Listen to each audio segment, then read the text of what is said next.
आप यह वीडियो देख रहे हैं, इसका मतलब यह है कि शायद आप कोई आर्किटेक्ट हैं, इंजीनियर हैं, कॉन्ट्रैक्टर हैं या मिस्त्री हैं। हो सकता है कि आप कोई मकान बनवा रहे हैं या दुकान का निर्माण करवा रहे हैं, या ये भी हो सकता है कि भविष्य में आप या मकान या दुकान का निर्माण कराने की कुछ सोच रहे हैं। आखिर जो भी हैं, आप हमारे दर्शक हैं और आपका बहुत बहुत स्वागत है हमारे इस चैनल कॉन्ट्रैक्टर जी में। मैं हूं आपका दोस्त और होस्ट कॉन्ट्रैक्टर गोपाल प्रजापत।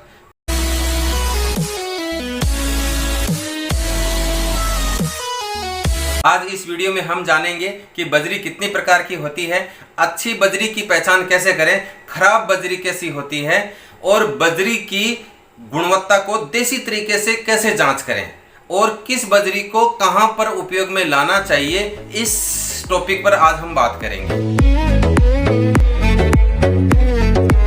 दोस्तों, मुझे ये बताने की बिल्कुल भी जरूरत नहीं है कि कंस्ट्रक्शन में बजरी की क्या भूमिका है। आज के इस दौर में बजरी के बिना कोई भी कंस्ट्रक्शन काम संभव नहीं है, और गलती से भी हमारी साइड पर अगर खराब बजरी आ गई तो कैसे हमारे मकान का स्वास्थ्य खराब कर देती है।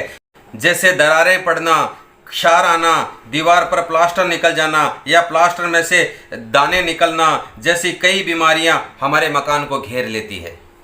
आज के समय में बजरी मुख्यतः 4 प्रकार की होती है।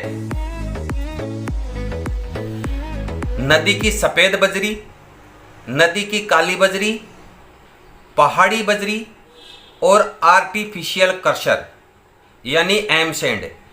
सभी प्रकार की बजरी में 3 प्रकार की क्वालिटी होती है, फर्स्ट, सेकंड और थर्ड। अब मैं यहां पर आपको 2 प्रकार की बजरी दिखा रहा हूं। ये जो बजरी आप देख रहे हैं यह सेकंड नंबर की बजरी है। इसमें रेत की मात्रा है। बजरी में रेत मिली हो तो चलेगा, लेकिन कादव कीचड़ वाली मिट्टी मिक्स नहीं होनी चाहिए। अब ये जो आप बजरी देख रहे हैं यह फर्स्ट क्वालिटी की बजरी है। इसमें ना तो रेत की मात्रा है ना ही कादव कीचड़ है। बजरी के दानों की साइज भी लगभग 2 mm है। अब आप ये जो बजरी देख रहे हैं ये भी फर्स्ट क्वालिटी की बजरी है। बस इसको प्लास्टर करने से पहले छान लेना चाहिए। लेकिन अगर आप चिनाई, जुड़ाई, flooring, waterproof, concrete, RCC, PCC का काम करते हैं तो इसको छानने की कोई ज़रूरत नहीं है। आप इसको बिना छाने भी उपयोग में ले सकते हैं। अब ये जो आप बजरी देख रहे हैं इसको हम क्रशर, एम सैंड या आर्टिफिशियल सैंड भी कहते हैं।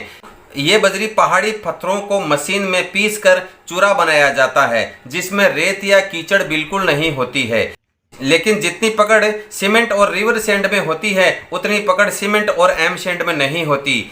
इसलिए संभव हो तो हमेशा रिवर सैंड का ही उपयोग करें। बस रिवर सैंड में धूल, मिट्टी, कचरा और क्षार की मात्रा नहीं होनी चाहिए। चलो तो अब जान लेते हैं कि बजरी को देसी तरीके से कैसे जांच करें। बजरी की सबसे पहली पहचान यही है कि बजरी दानेदार होनी चाहिए। ये दाने ना तो ज़्यादा महीन होने चाहिए और ना ही ज़्यादा बड़े होने चाहिए। इन दानों की साइज 1 mm से लेकर 3 mm से ज़्यादा नहीं होनी चाहिए। अगर ज़्यादा महीन है तो भी रेती खराब है और अगर ज़्यादा बड़ी है तो भी रेती खराब है। दूसरा तरीका ये है कि आप इस तरीके से बजरी को मुट्ठी में भरकर खाली कर दें। अगर आपके हाथों में मिट्टी लगती है तो आपकी बजरी में खराबी है, लेकिन अगर आपके हाथ गंदे नहीं होते हैं तो आपकी बजरी नंबर 1 है। तीसरा तरीका ये है कि आप एक बर्तन में स्वच्छ पानी भर लें और जो भी आपकी बजरी है, चाहे वो काली हो या सफ़ेद हो, उसको इस तरह से 5-6 मुट्ठा पानी में डाल दें। आप देख रहे हैं कि इस बजरी में कितना कीचड़ वाली मिट्टी है।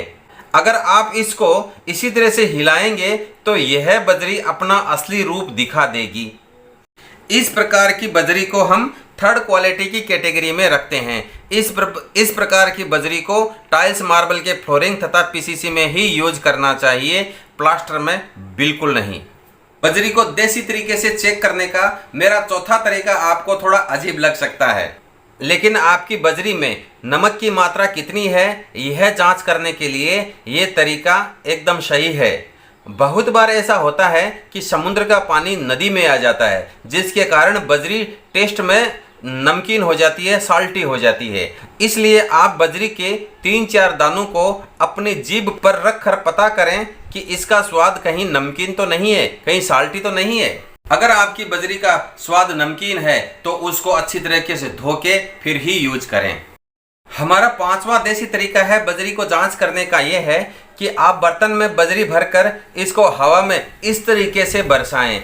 इससे मिट्टी अलग हो जाएगी और दानेदार बजरी अलग हो जाएगी। तो आपको पता चल जाएगा हमारी बजरी में मिट्टी की मात्रा कितनी है और असली बजरी की मात्रा कितनी है। तो आप भी अपनी साइड पे बिना किसी लेब या बिना किसी केमिकल के बजरी की जांच कर सकते हैं। सारे जो मैंने तरीके बताए हैं ये सारे असली हैं, जेन्युइन हैं और ये काम करते हैं। तो मैं आशा करता हूँ कि आपको ये मेरा वीडियो पसंद आया होगा। मिलते हैं अगले वीडियो में, तब तक के लिए नमस्कार।